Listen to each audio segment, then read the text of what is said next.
Kia ora team, and welcome back to another edition of Big Boys Boxing Live. If you'd like to get on the panel, come and talk some boxing, simply hit the Discord server invite in the description. Go to the voice channel named Live Panel, click it, and you're on. It's that simple. So without further ado, let's do this.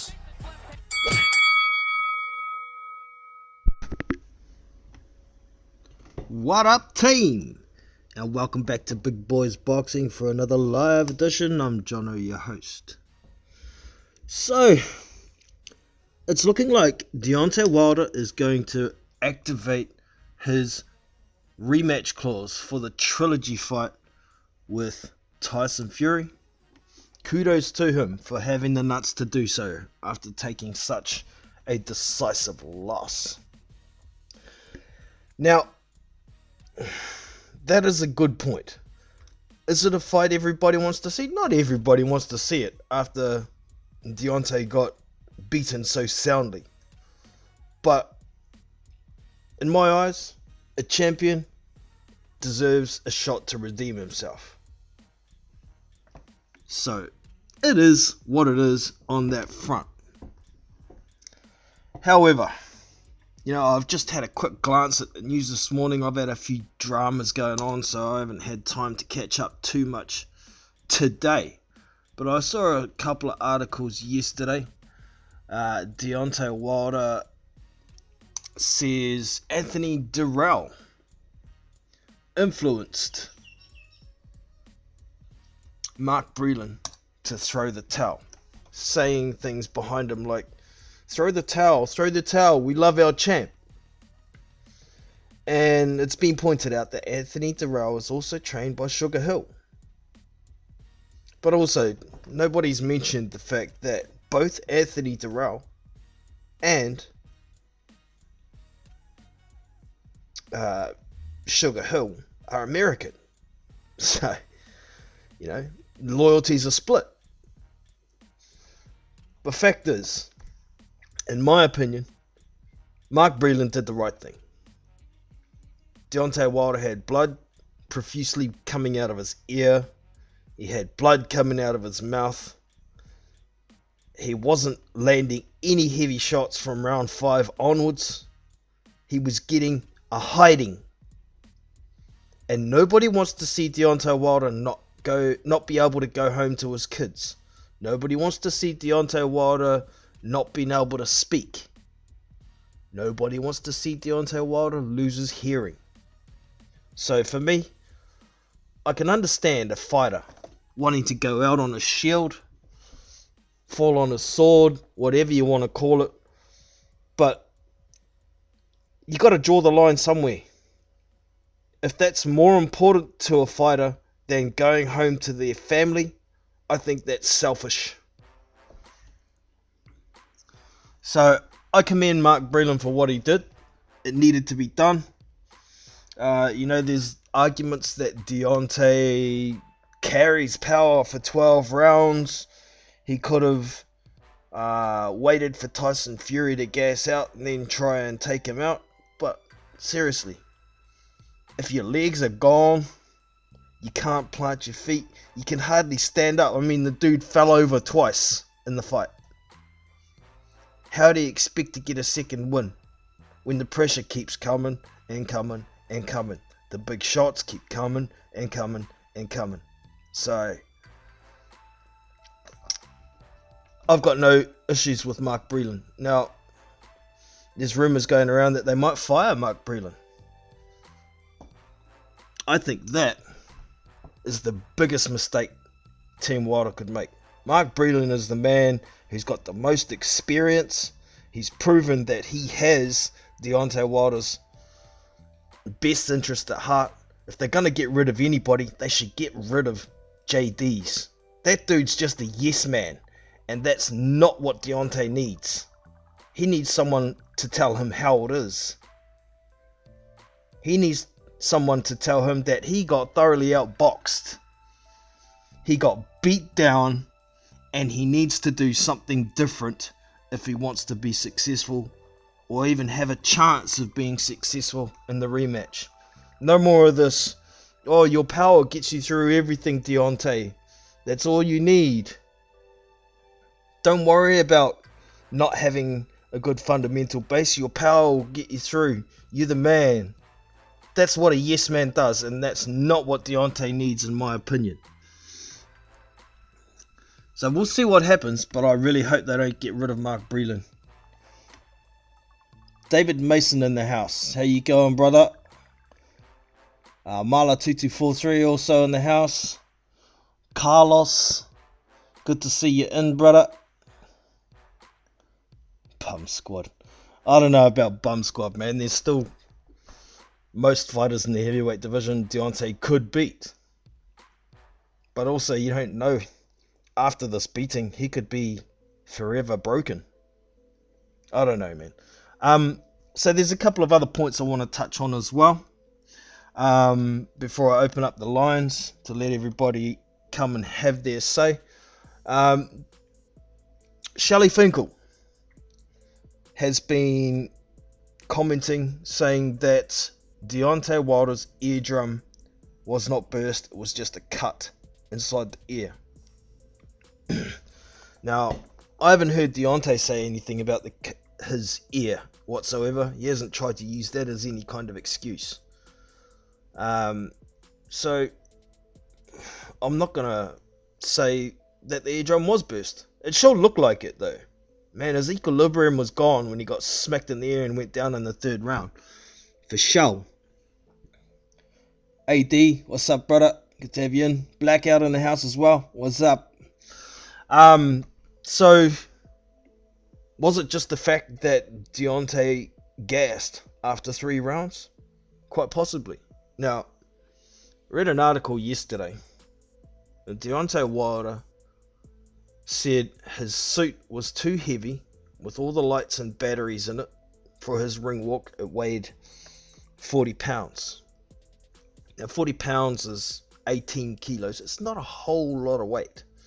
And Deontay Wilder's supposed to be an elite athlete, so walking for 20 minutes with 40 pounds spread all over your body, I think that's a bullshit excuse, and bringing that up is comparable to David Haye pulling out of the Vladimir fight with a sore toe. I mean, this shit is just dumb.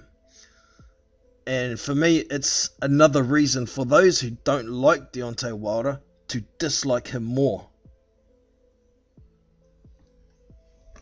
Yeah, and he's said a couple of other things as well, like, I had a lot of issues in this camp. My leg wasn't right, but I'm not making excuses. If anybody wants to make excuses, let the fans do it. Take your L like a man and try to come back and do it better next time around. I really don't like these excuses. Yeah, a lot of fans did it when AJ lost as well. I didn't like it. You know, he was concussed before he even stepped in the ring. Well, just like Deontay with his suit, AJ stepped into the ring in whatever condition he was in. If he wasn't at 100%, that's his fault. No one else's. And same with Deontay. If that suit was too heavy and it wore his athletic legs out with 40 pounds, well, guess what? That's your fucking fault, Deontay. But at least AJ said, no, there was nothing wrong with me. Andy Ruiz was the better man on the night. Congratulations to the new champion at the time. Haven't heard that from Deontay Wilder. It's like he's in denial. Different excuse every day. Now, I've just seen on Boxing Scene as well. Where is it? Let me look it up here. Wilder. Fury fought as dirty as possible, but Bayless let him get away with it. It's a fucking fight, man. Yeah, this dirty shit happens sometimes. You gotta fight to the referee. And if y'all noticed, during the fight, whenever they broke, Kenny Bayless was pushing Tyson Fury back much further than he was trying to push Wilder back. He was trying to help Wilder get Fury onto the back foot throughout the whole fucking fight. So Deontay saying Tyson fought as dirty as possible and Bayless let him get away with it? Well, Bayless was trying to help you. He felt sorry for you because you were getting a fucking hiding. And the more excuses and shit you come out with like this, Deontay, the more people are gonna hate you.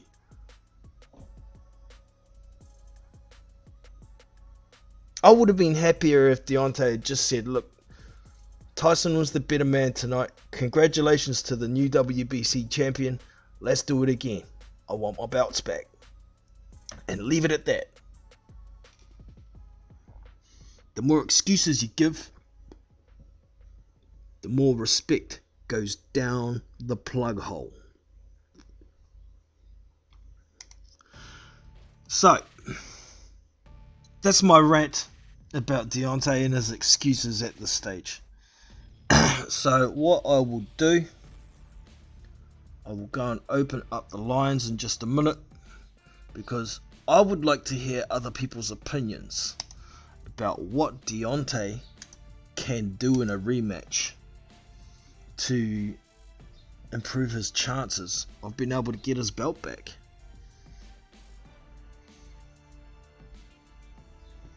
And we already have Marla2243 in the chat there. Marla, how you doing, brother? Are you there, mate? Marla2243. Come in.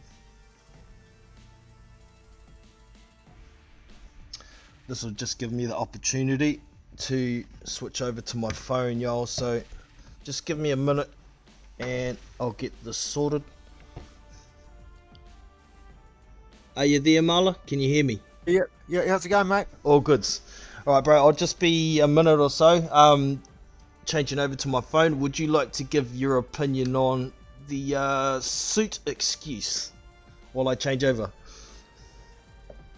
Couldn't hear you there, mate. Oh, did you just cut out a little? Okay, I'm just changing over to my phone. Would you like to talk about the suit excuse while I'm changing over? Okay, yeah, mate. Cool. Yeah, I thought it was just one of the worst excuses I've ever heard. He just got an absolute ass whipping and he should just own it. He got exposed. He got shown up to be a one-trick pony. He's just deficient in so many different areas. And now they're talking about Fury's gloves, and it's pitiful. And the sad thing is Mark Breland's going to be the fall guy. You know, he's going to get hung out to dry for this, and he's the only guy who actually gave a damn about Deontay. I mean, I've heard guys saying they should have let the fight continue, and I mean, he'd just taken 4.5 rounds of just non-stop pounding, and to expect to just let him keep going out there and take another 5 rounds of it was just, I can't believe people would actually contemplate putting him through it. I mean, it reminded me of the fight with Andrew Gallotta and Riddick Bowe, the second fight. And they wouldn't throw the towel in on Riddick. They let the fight continue. And at the end of that fight, Riddick could barely speak, and he never got over it.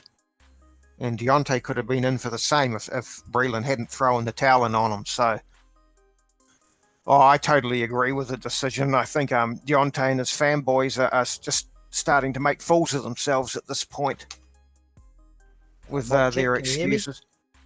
Yep. Yeah, alright, so a third match. Looks like he's gonna activate the rematch clause. He hasn't actually done so yet. He's just been saying that he's going to. So maybe he's gonna push it out to as long as he can within the 30 days before he has to activate it to try and get a bit more recovery time, maybe, or something like that. But he wants another go at it, and I'm interested to know what you think Deontay can do to increase his chances of getting his belt back. What do you reckon, bruh? I think his defense is the one thing I looked at. I watched the fight 3 times, and one of the things that really hurt him, I've talked about this a bit before, was just the way his hands were constantly down around his chest, and he was just pulling his head straight back to try and avoid punches.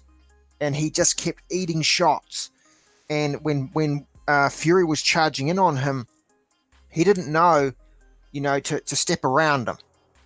And if he had just kept his hands up around his chin, kept a higher guard, but not too high, not right up across along the side of your head, but just you have your gloves up near your jaw area, just a bit higher.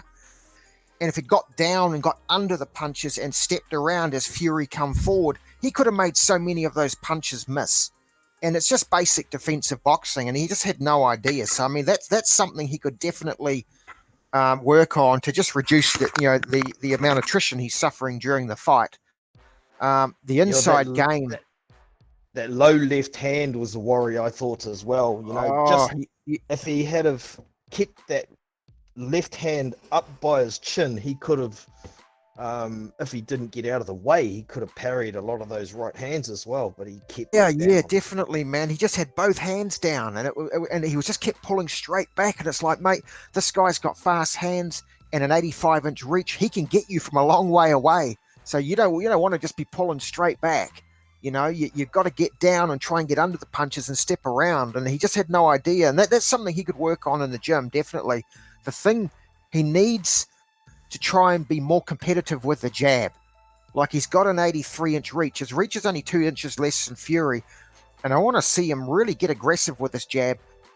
Throw it with some real snap on it. Really fast, hard, aggressive jab. And even double up on the jab. But throw it consistently and try and jab with Fury. Make it a battle of jabs. I felt like he just didn't jab enough. He doesn't back himself with it enough, because he could use that jab and he'd double up on it. That'll help set up his right hand. Then he can come back with his left hook and things like that. So he just needs to work on his jab more. And the other thing I was thinking of, I don't know what he's going to do. He could go to the body more. There was a few stabs to the body that he put in there, and it stopped Fury in his tracks. Yeah, I agree with you. The jab is key. I think he's got to at least double the volume of what he's doing, and he's got to, step into the jab like a Kronk jab to stop Fury coming forward. And double up on it. Come forward to really double up on that jab, And another thing I felt, he seemed too passive. He was on the back foot. He was going back all the time, and he's just losing his leverage. And it's like, you're the power puncher, so you should be looking to be assertive and come forward and look to attack him. Don't backpedal and just he really let Fury bully him and dominate him. And I don't know if it was physical or mental. He just didn't. You know what I mean? When you got that right hand, you should be looking to come forward to put that on the guy. And I just thought he was a bit too passive in that respect. And what was the other thing? I was thinking of something else. I don't know what he's going to do about his inside game. One thing I think he could do, I was thinking about this yesterday, when Fury was coming in and grabbing him and laying all over him, and Wilder didn't have an effective uppercut. He didn't have anything effective on the inside. One thing he could do is that when Fury's coming in and laying all over him and trying to hold him, and that, what he could do is spin out of it, if you know what I mean. Yeah. Step to the side and sort of push Fury off and just try and step out of it and then get back at range again. He just didn't really know that grappling sort of thing that was going on. He didn't know how to deal with that. So he's used to being the bigger man, isn't he? So when he's got somebody 40 pounds heavier than him and taller than him, it's something new. So, but it's if you're up on the ropes, you can either slide down the ropes to get out of there, or when he comes forward, you can grab hold of him, but then step around him and spin out. If you know what I mean? Yeah. Yeah, he was consistently moving backwards. And always going to the left, where if he changed it up a bit and moved around to the right now and then, maybe Fury would stop instead of chasing where he knows he's going to be. Yeah, yeah. And I think one thing, he will lose weight for the next time. I think he'll come in at 220 again. Yeah, I I thought the hope weight so. would actually help him hit hard. It gets a bit more power, but it didn't help him at all. I think 220 would be good for him. Yeah, This, no, I don't want him to go back to 210 or anything like that. I think 220 would be nice weight for him. Yeah. yeah. I didn't hear while I was changing over. What did you think of the suit excuse? Oh, it's pathetic, man. He's making a fool of himself with these excuses. Now they're talking about Fury's gloves, and BFTB was nutting out yesterday. Fury was cheating, and it's just like, oh my god, mate, you guys tore strips off AJ and his people, and now you're reverting to the same thing yourselves. And the funny thing is with Joseph Parker and Dillian White, I'll never forget that fight, mate. If anyone ever No, cheated, it was Dillian White. The fouling, the blatant, non-stop fouling that he did on Parker, he never even got a point taken off. I no. mean, and he's He given didn't a even get 10. warned. No, and he was given a 10-8 round for a head clash. And Yeah. that 10-8, just the 10-8 round, if that had been given to Parker 10-9 like it should have been, that fight would have ended up a draw. Mm. And Parker, we got told, well, that's boxing. Parker's a pussy and needs to harden up. No one showed Parker any sympathy. But then No. all these people are turning around. The AJ fans were complaining about what AJ had done to him. Now the Wilder fans are complaining. I didn't hear any of these people. I got no issues with what happened in the Parker fight. Besides the ref not picking up the head clash, it's just dirty tactics, and you get that in boxing. You got to fight to the referee, don't you? It's the hypocrisy of the fans. Yeah, that's what I can't stand, when they'll call it out when it's one fighter doing it to a fighter that they like. Yeah, But then when it's like AJ, the AJ fans are up in arms about it. The Wilder fans are up in arms about it when it's their guy, but they're not consistent. No, I agree. If anybody would like to join, there is a link in the chat there that will take you directly to the voice channel on Discord. You will need a Discord account. It's easy to sign up. Just enter your email, a password, confirm with an email, and you're done. And there's also a lot more you can access on the Discord server, like fight links, general chat, and fight replays. So get into it. But feel sorry. Yeah, where you go. Feel sorry for Breland, man. Yeah, he's the fall guy. Wow. I I think it's going to be the biggest mistake if they actually fired him yet. I've heard that. Don't know. I'm not too sure. Yeah. But Mark I mean, he's got all the knowledge, and he's the one who can teach Wilder some new things, which I think he's going to have to learn. I don't think he should be standing in that wide stance all the time, cocked for the right hand, because it telegraphs it. So it does. He's as they say, he's like that one trick. It's that one trick pony problem. You can be limited. Like you may be like a one trick pony. You're really good at one particular thing. That will take you to a certain point, but there's an inevitability that at some point you're gonna get found out. It happened to Wilder. It happened to Ronda Rousey. She had a great ground game, but not a lot else. And she trashed a few of the girls, but in the end, they sorted her out. And it was inevitable for Deontay that it was going to happen to him. So they were so confident in his power; it was always going to get them home. And I said this before. You look at the biggest punches in heavyweight history; they've all come across people who can take their punch. And there was an inevitability that Deontay just wasn't going to be able to blast everyone out. He was going to meet someone who could take it. Yep. And he's just going to have to try and come up with add a few more strings to his bow. Otherwise, it's going to happen to him again, because all the guys watch that fight and they're going to say, you know what I'm going to do when I fight Deontay?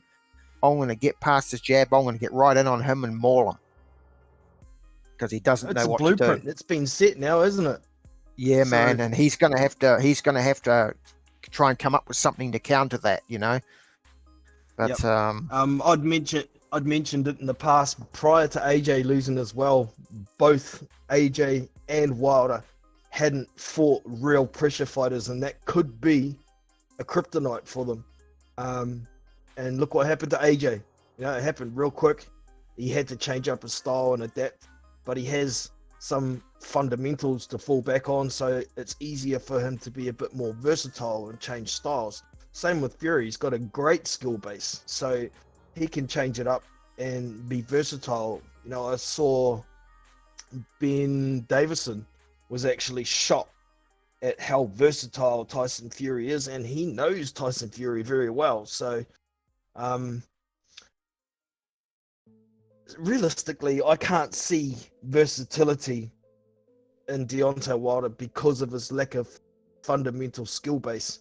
He does have skills, like I've always said. He's got a skill base, but it's unconventional, and there's no room for versatility from what I see. But that's the thing. Yeah.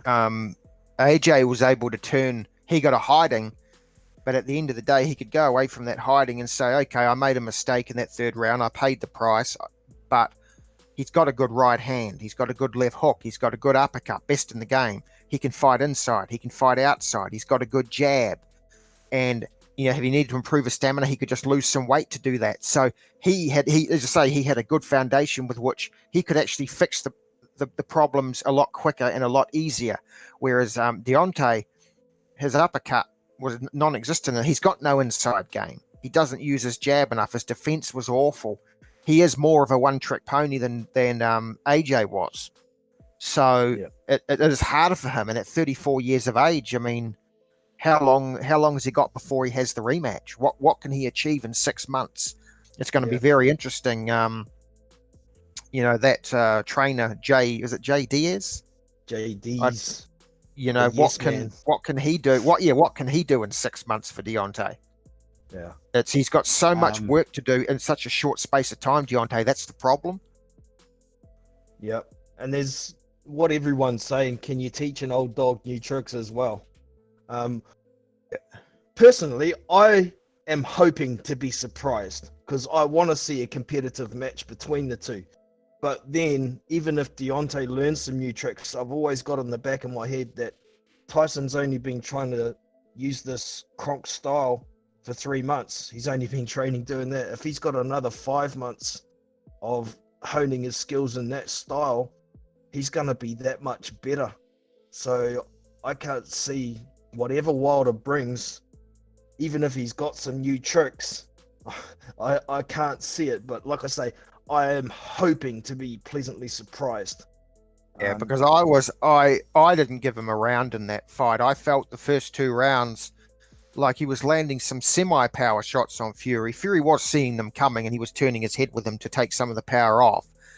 But Fury was also landing some good shots in those rounds, and he had the better jab by a long way. And I gave him the rounds based on that. I thought his jab took him those rounds. So I ended up not giving Wilder 1 round in the fight. And that was disappointing because I was so excited going into the fight.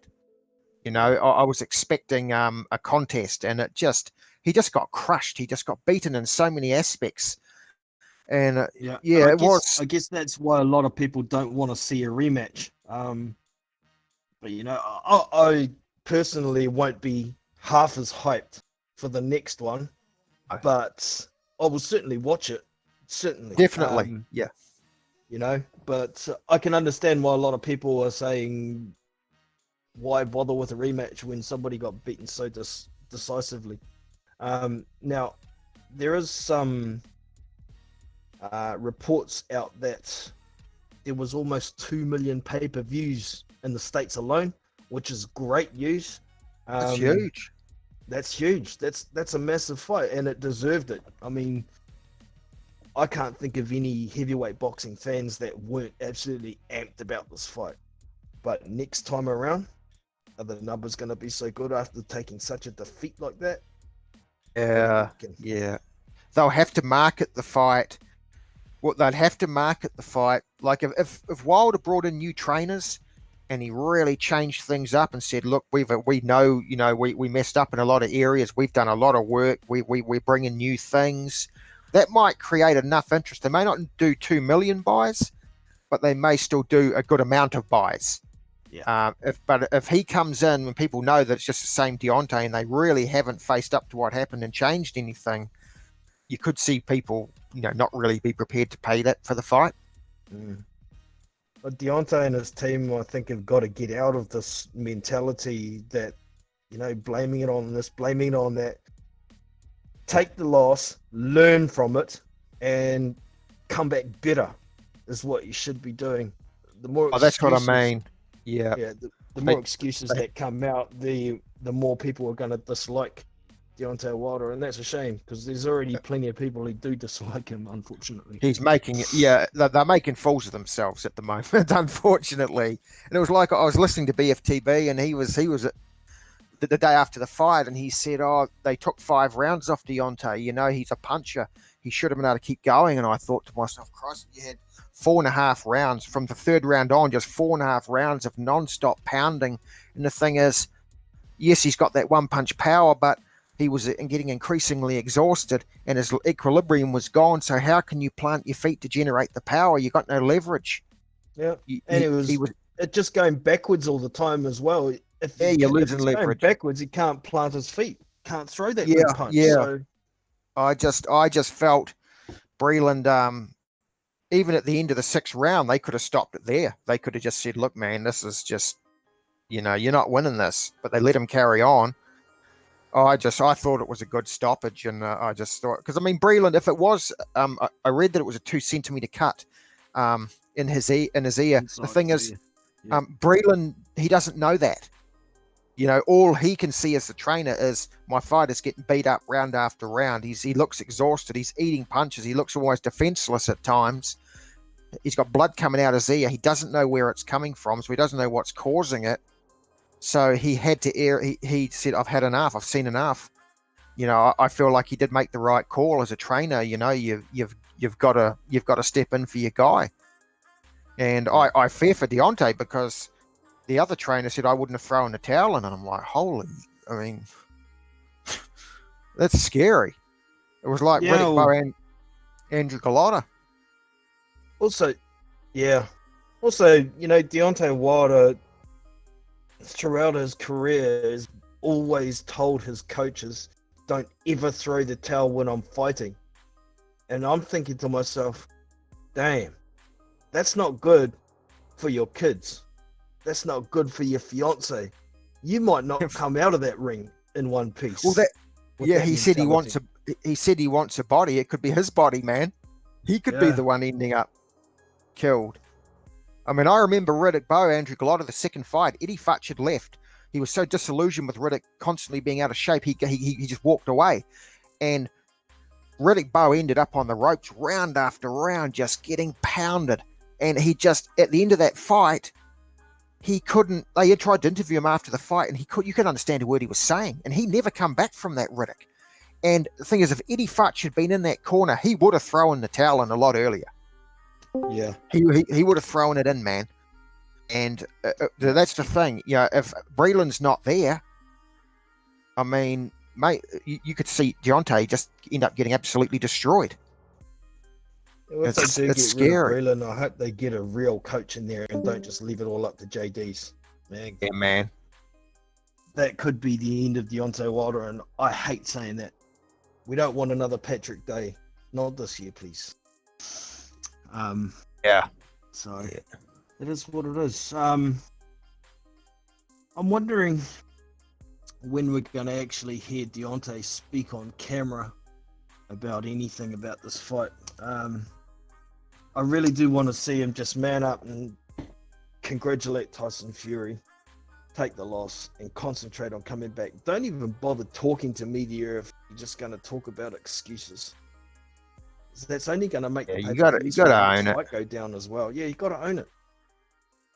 Take your loss, learn from it, come back stronger. So, I have heard a couple of guys say that Deontay Wilder should just use the same game plan that he used in the first fight, and that will work. What are your thoughts on that? Well, the problem is Well, Fury let him use the same game plan. If Fury's on top of him, just beating the crap out of him, it puts so much pressure on Deontay's got to work out a way to keep Fury off him. He's got to get that jab going. He's got to throw that jab savagely and consistently. And he's actually got to look. He's got to look to come forward. He was on the back. That surprised me that he was on the back foot. It was almost passive. It was, it was, and he needs to come forward, man. He needs to say, "I'm the puncher in here. You may be heavier than me. You may outweigh me, but I got the power. I'm the puncher here. Yeah. And I'm going to come forward. I'm coming after you. And I'm going to jab with you. And I'm going to go first with my jab. I'm going to be aggressive with it. And to set up my punches. He needs to come in with a bit more of a savage mentality. Not so he was too... I was surprised by his passiveness, man. When I saw him backing up, I was like, mate, what are you doing? Why are you backing up? You're the puncher. And I think he's going to... I could see what he was trying to do initially. He was trying to bait Fury into coming in. But I'm pretty sure he didn't expect Fury to be as aggressive as he was. Man, I don't know anybody who thought Tyson Fury could be that aggressive and effective at the same time with the skills. We've seen Fury come forward aggressively in the past against Wallen, against Steve Cunningham, but he was kind of just coming forward with a high guard, reckless abandonment, trying to lay on top of them. But this time around, it was educated pressure. When he said he was going to knock Wilder out, I didn't believe him. I thought, yeah, okay, mate. I thought, yeah. When he actually gets in the ring, he'll be a slickster again. I really didn't believe he was going to try and do it, and he did, man. He shocked me. But as I say, it did shock me with Wilder. He's got to come forward next time. He's got to look to be the aggressor. I'll tell you what, too. If carrying that 40-pound suit wore his legs out, I know he doesn't like doing it, but he's going to have to start doing some road work. He's going to have to work on his legs. But I think he's going to have to learn how to throw a lot more punches as well. So he's going to have to work on some extreme stamina work. But, there's a lot to go with that. To be able to throw that many punches and make them effective, the punch technique's got to be better as well when it comes to his left hand and his jab. So getting down to 220 will be good for him, I think. Again, just go back to that normal sort of weight that he was carrying. I think that'll help. And when he throws a jab, he can throw a good one. He just needs to throw more. He needs to go into the ring in his mind that the jab is going to be one of his principal weapons, and really put some. When he throws it, look to go first with it. Try and beat Fury to the punch with the jab, and throw it with real snap. Don't be a lazy jab. You want that fast, hard jab and double up on it. I think it'll help him. And also, if he can double up on that jab going forward, he needs that forward momentum. He just doesn't want to be backing off. He doesn't want to fight on the back foot against Fury, letting him come forward, because he let Fury dictate the terms. And he just can't do that in the rematch. No way. I can see here, Simple Boy says it was 695,000 pay-per-view buys in the US. That's still good. Okay. Still good. Still good numbers. It's still pretty good. Man, I was guessing it'll surpass 600, and I wouldn't be surprised if it made 1 million. So I can't remember where I seen the article. It's not from an official source, but somebody was saying there was 2 million or close to 2 million buys. But yeah, like I say, it wasn't from a official source. So that's still good numbers, man. That's just respectable, 695 in the US. That's good. There'll be probably that again, or maybe a 500,000 in the UK as well. It was a big fight. UK fighter in there, so yep. I think if Deontay loses to Fury again, that's it. Really? Well, that's certainly it for title shot straight away, unless the WBC turns around and decides to make Wilder fight Dillian White for the mandatory position he's already earned. I wouldn't be surprised at all if something like that happened. I mean, look what they did for Stavern when he lost the title. He had one fight against Derek Rossi, arguably lost, and then got made mandatory again. That would be that would actually be a very interesting fight, Dilly and Wilder, because everyone will be expecting a lot of the UK fans, especially, will be expecting Dillian to smash him as well. Yeah, So that'd be very there's interesting. actually a story on Boxing Scene right here that says, "What Fury stopped Wilder? I would have knocked him out." Of course, Dillian's got to talk it up, but Yeah. based on what we saw, I don't know if Dillian would have knocked him out, because I know Dillian probably wouldn't have been pushing forward hard like Fury would have been. He would have been trying to box the first few rounds, and giving Deontay that space, as has been proven 41 times, is the worst thing you can do against Deontay Wilder. Because he is, and he's smaller than Fury, Dillian. So Yeah, he's only 6'4", Fury, so. yeah, Fury's an incredibly big man. How do you think However, AJ would go against Fury?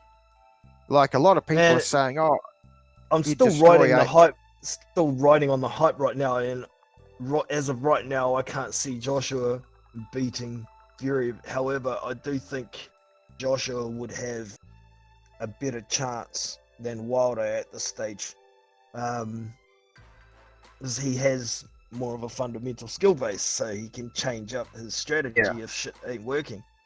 I think it'd be a closer fight. It's a fight, man. There's always a possibility that Joshua could catch Fury with something, and hurt him, and it could all be over real quick if AJ gets to his finishing frame of mind like he does. So If I was AJ fighting Fury, I would look to come in at 237 again, like he did against Ruiz, because he was still punching hard in that fight at that weight, but he just had the good hand speed, and he was mobile and things like that, which will help him to sort of try and hunt Fury down. Because I don't think Fury could come in and lean all over AJ and do what he did and get away with it quite so easily. Because AJ's bigger than bulkier. Even when he's at 237, he's a more solid guy than Wilder, and he's got the inside fight. He's got that uppercut, and he can just bring more. Fury would be in more danger when he was in close with AJ. So it'd be an interesting fight. I think Fury might still win it, but it'll be closer. I think it'd be a harder fight for him. yeah, well, AJ's got that newfound footwork as well, which is something Wilder didn't have in that fight. So I don't think he's got better footwork than Fury, but Fury didn't use his feet a lot in this fight. So it would certainly be more competitive, I think, but I think we might see it mid next year. So I think we're going to find out one way or another. I think it'll happen. I think as long as Fury beats Wilder, I think that fight will be made. Yeah, a good one. I'm looking forward to seeing what happens, man. Let's just hope we get a competitive fight in the third fight. But yeah. We do have our man Joseph Parker in the ring this weekend coming. He's facing Shondell Winters, the blue chip prospect killer. So it could be interesting. I'll certainly watch it, but I do expect Joe should come away with a win. I think maybe a late stoppage or a points decision. But the stream set up for that? I haven't yet, but I will. I'll be doing a proper live commentary stream on just the Parker fight, and then I'll watch the rest of the card. Greetings. Off. Unrivaled boxing talking news. How are you, brother? Man, I'm good. How's it going, Mal? How's it going, John? Are you guys ending the show now, or did I come in on time enough? No, we're on time, mate. We're talking about what we think Wilder might be able to do in the third match to improve his chances. Do you think there's anything he could do? Go back to Wilder basics. Go back to when he was 20-0. Swing your arms like an absolute machine and hope for the best. He can't box with that, dude, man. I've watched it now a lot. He can't jab with Fury. He takes away his hand too quickly. Going for the two, Fury just moves out to the side. It's too easy for him. He's able to It's he's good. able to be defensive going forward at length. He stays exactly 6 inches and to 4 inches to 6 inches to 4 inches off of Wilder's toe. And then when he throws the jab in, he steps inside of that foot and then he gets the two off and all of a sudden he's on top of him and they're against the ropes. He can't do anything because he's going back in straight lines. And he's not going to suddenly learn how to pivot out to the side before a jab is thrown. He's not going to learn how to do that. If you can't do that right now, you can't. You'll never be able to do that. If you've been boxing for that long, you're not going to pick up how to pivot perfectly in a couple of months.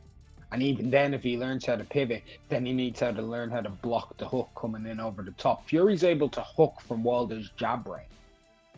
That's something that scared me. Yeah. He's able to lead hook him from jab range. Look, other than a puncher's chance, he can't beat that thing. Yeah. He's all that's wrong for him. the puncher's chance. And like I was saying earlier to Marla as well, we've got to take into consideration that Tyson's only been trying to box Kronk style for 3 months. He's got another 5 months to hone his skills Kronk style. He's only going to be probably twice as good. So I can't see That why was doing scary, bro. What he did was scary. it. Yeah, well, I see even Ben Davison's shocked, and he knows him pretty well. It's an unbelievable. That's because Ben level of Davison's been versatility. trying to give himself too much credit. I'll be perfectly honest with you. That wasn't really Ben Davison's game plan. If you listen to the advice he gave him in the corner, beat him with your jab. He never once told him what line to go out on. He never once told him that he's getting too close. He never once said what Wilder was doing. The entire time in that corner, Sugar Hill was screaming instructions into his face. He was telling him everything he needed to do. I was just shocked, man. It's a great partnership. Do you think Sugar Hill was actually a pretty damn good coach? I mean, I didn't know a lot about him. I knew he was a manual coach. I always thought he was really good when he was with Stevenson and everything. Yeah, so I've rated him, because I rated Adonis Stevenson. Always did. I never knew who'd win between him and Kovalev in their primes. I thought it'd be a hell of a fight. It's why I wanted it. So, I mean, yeah, Sugar Hill's always been a good coach to me. And what happened? Like, people are saying he could be trainer of the year already for that knockout.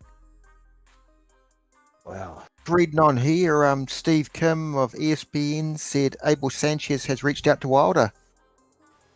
Oh, good God, no. Nah, I'm not a big fan of Abel Sanchez. He makes fighters one-dimensional. Really, Jono? We're talking about Deontay Wilder. He makes fighters one-dimensional? Well, Jab right hand? yeah, if he's already got a one-dimensional fighter, what's Abel Sanchez going to be able to do for him? Well, here's Teach the him how to thing. jab better, maybe? Not really. No, not really. Look, this will be Abel Sanchez's game plan for Deontay Wilder. Walk forward with a guard up and throw a jab. Then a right. That is bad. And think about it. I'm just not trying to be funny or anything. Abel didn't teach Golovkin how to cut a ring off. Golovkin was world class at that in the amateurs. So It disappeared. I mean, it disappeared as he got older. But he was still really good in the first Canelo fight and before that, you know. But now, like, he's not as good at it because he's older. But no, if you want to give, in all honesty, I think the best trainer in the world right now, in my opinion, for Deontay Wilder would probably be Sugar Hill. Yeah, that's not going to happen. Man, imagine if Deontay Wilder had have been a Kronk fighter from 5 years ago when he picked up his title. He could be a problem now, but is it too late for him to learn new tricks? I think so. I think it's look, as long as he tries to fight Tyson Fury, it's too late for him. He's just all wrong for him. Fair enough. So what did you think of the comments that have been coming out of Wilder? You know, the suit excuse, the Anthony Durrell influenced Mark Breland to throw the towel. What else was there? Something wrong with my leg. Is he just making everybody or giving everybody excuse to hate on him more with all the excuses? I mean, nobody's really interested in the rematch, are they? Well, After how badly he got beat down. yeah, I can understand. I'm happy to see a champion get a shot at bringing his belt, getting his belt. But back, that's not the question. I'm No, asking no. how interested are you in a rematch? Less than half as interested as this fight. So So not same interested. for me. Same for me. yeah, So it's pretty much like just really, yeah, why not? Because he's a champion, he deserves a chance to get his title back, right? Yeah. pretty much. Yeah. So that's your interest in it. Imagine the casuals after they watch that. They're not going to think he has much of a chance. How many of them are going to want to see him get beat up completely? So here's my thing on it. What he's trying to do is create as much bullshit narratives as he can. The reason why he's trying to do that is very simple. One, for his fans to believe, so that they'll buy it. And two, for the people who hate to hate him even more, to want to see it happening. He's trying to sell the third fight. The casuals. Look, it's his only payday left. Joshua fight's now gone, unless he knocks out Fury. This is his only way. So it's his only way to get paydays back. It's not going to happen with anybody else. He has to fight Fury. Agreed. So because of that, he's trying to sell this fight. And if he can knock out Fury, fucking world's his oyster. You know what I mean? But It is. I guess it's certainly possible too. With that power, he's got that equalizer. But if he's gonna do it, he's gonna have to do it before he gasses out, because Tyson's gonna come forward at him hard again. And apparently his eardrum wasn't burst, so his equilibrium it was just a wasn't. cut over the ear. I think his equilibrium was gone, but it wasn't from the eardrum. And even then, even if it was a perforated eardrum and his equilibrium was gone, that's what happens when you get punched in the head, fam. Yeah. This is boxing, you know what I mean? You don't go, oh, he got punched, so his eardrum burst. What? So? Well, that's why he lost the fight, because his equilibrium was gone. Oh, so he went off balance from being punched in the head? Yeah. Let me punch you in the nose and see if your vision's a little bit blurry. And that's why you lose. Come on. Yeah. And one more. What do you think of the comments from Wilder? Fury fought as dirty as possible, and Bayless let him get away with it.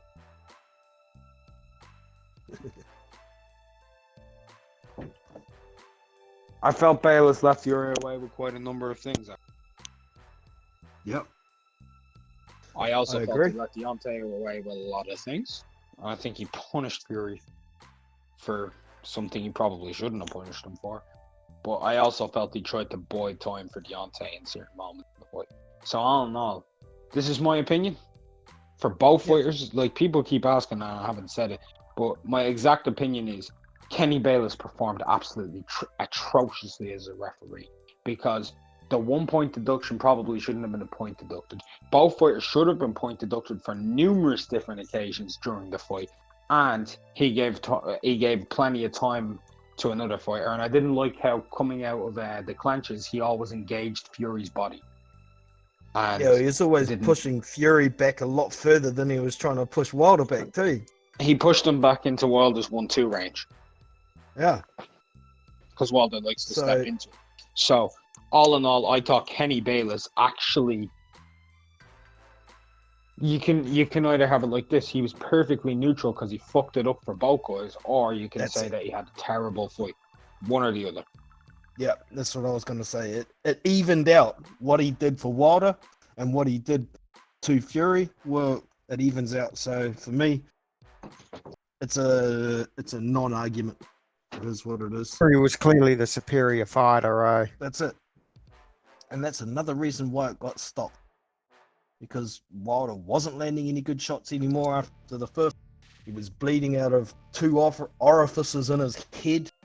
You know, the dude needed to be stopped, otherwise he was going to be going home either on a stretcher or in a coffin, and nobody wants to see that. Jesus Christ. Let me just say one thing, right? There is one reason why Fury won this fight and Wilder lost, right? This is the perfect excuse. Fury's the better fighter. That's it. And also mental games and everything. And by the way, I want you guys to do me a favor. Go back to the 12th round. Watch the 12th round and then watch no build-up and then go into the first round of the next fight. And watch the next fight. Fury carried over the end of the 12th round after getting knocked down. But watch Wilder's body language. He carried from the 12th round into that first round against Tyson Fury. He carried it. It was a true round 13. Huh? It was a true round 13. Yeah. Okay. So. I get what you're saying too, because Tyson was coming forward a lot after he recovered from that knockdown. And he was throwing the same type of shots too. Yeah. And he was fainting a lot. And here's the other part. Wilder's body language seemed very much the same, and his eyes seemed the same. When Fury if you freeze frame like in that 12th round, Deontay's face. If you go over to my second channel, Jono, right, and you go and you have a look at what I did, I freeze frame at a certain point because I did a commentary on it, right, where his eyes, and he looks terrified. He looks terrified. He did. Lost for ideas. What am I gonna do? This guy's beating the shit out of me. And that's in round 1. That's in round. Wow. I'm gonna have to go and review again now. All right. Well, I suppose we've pretty much drilled that Wilder versus Fury conversation. I don't really want to hear anything. That conversation won't be over for another 2 months, John. Is there going to be more excuses? He cheated. That's what BFTB did a vid yesterday, and it was all about Fury cheating, and he was going ballistic about it. Well, how many times throughout Wilder's career has he punched with the inside of his gloves? How many times has he punched guys behind the head? Plenty of times. Now it gets done to him. He doesn't like it? Well, eat it. It's called karma. There was irony. I found a lot of irony in the fight, you know, just seeing the third round he gets knocked down and rocked, then he gets absolutely hammered, stopped in the 7th round. It was just, you know, it was only like 8 months ago it was happening to AJ, and then here it is happening to Wilder. It was like, man. I'm actually working on a video comparing reactions from some fans and the hypocrisy of it. Whereas, you know, when they're talking about, I still ride with Wilder, it's still Bomb Squad all the way, I'm a real fight fan. Those of you who are saying Wilder's been exposed are just faggots. But funnily enough, these same people were saying when AJ lost, he's been exposed, he's a faggot, I told you he's a hype job. So, you know,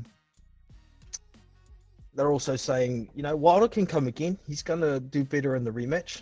There was none of that either when AJ lost. So these fan wars, I'm going to expose the hypocrisy of it in a few days when I'm finished working on these videos. So keep an eye out for that. I'll share that. All right. Do you want to give a quick prediction for Parker versus Winters? Are you being serious right now? I might. Oh, Malo. Okay. Yeah, just a quick prediction because we all know what's going to happen. But where you go? You still there, Malo? Oh, yeah, sorry, mate. Yep. Yeah, I don't know how good the guy's chin is. I mean, probably a stoppage after the 6th. I just don't know. I don't know how hard Parker punches. I don't know how good this guy's chin is. So I think he'll stop him, but I'm just not sure when. Yeah. If you haven't already, you can check out Shondell Winter's Facebook page. He's been extremely active the last couple of weeks, so you can get a bit better idea of how he's looking and all the rest of it. But Excellent. Yep. your opinion there, Mark? Parker beats him up. Probably looks boring doing it. I'm not going to give you a round, mate. You never know with Joseph Parker. Joseph Parker could probably cost him a decision, but he's going to win comfortably. Shondell doesn't have the power to hurt. Yeah. Okay. Doesn't say much for Teslenko and Waco's chin, does it? Well, no, but they don't really have good chins. They were knocked out in the amateurs multiple times. Yeah. I'm predicting round 8 stoppage. It's just take a punt. I don't think Shondell's going to last too much longer than that, but 5 to 7. I'll go 5 to 7. Group rounds 5 to 7. Shondell's taken out a couple of prospects in his last couple of fights, so maybe we'll be surprised. No disrespect to him. He's getting in the ring against the former world champion, and I wish him all the best of luck. But I think he's going to need it. And if he knocks out Joseph Parker, I'll admittedly come onto the stream and my stream and say I don't know shit about boxing.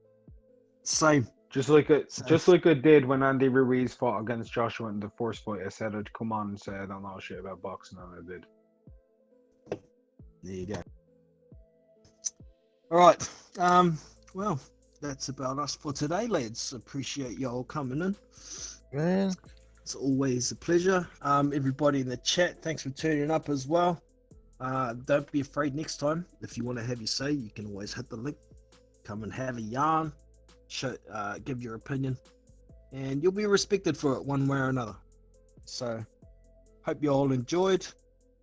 We shall catch you in the next one. Hit the like. Hit the like. And if you haven't already, make sure you get over to Unrivaled Boxing Talk and News.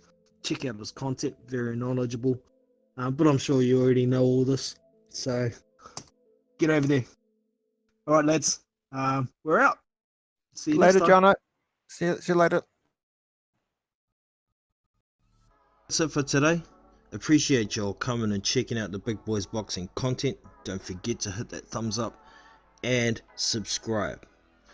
Also, if you want to get more involved, you can go to the Big Boys Boxing channel page, and over here on the top right there's this Discord icon here. If you click on that, it will take you to the Big Boys Boxing Discord server.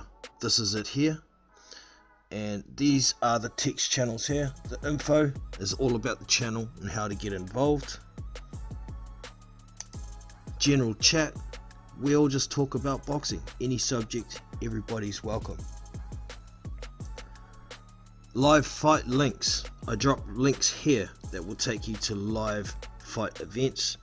I generally drop the link here 24 hours before the fight, so if you don't have a broadcast, you can come here and find a way to watch it.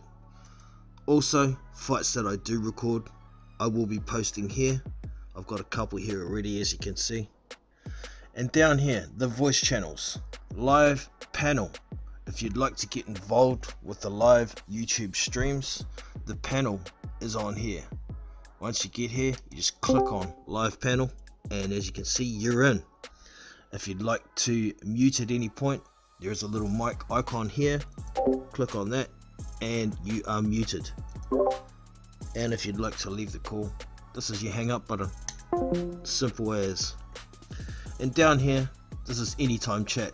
It's another voice channel. You can get on here and talk with anybody who's in there about whatever you want to talk about. It's free for all. So get involved. I'm Jono from Big Boys Boxing, and I will catch you next time. See you.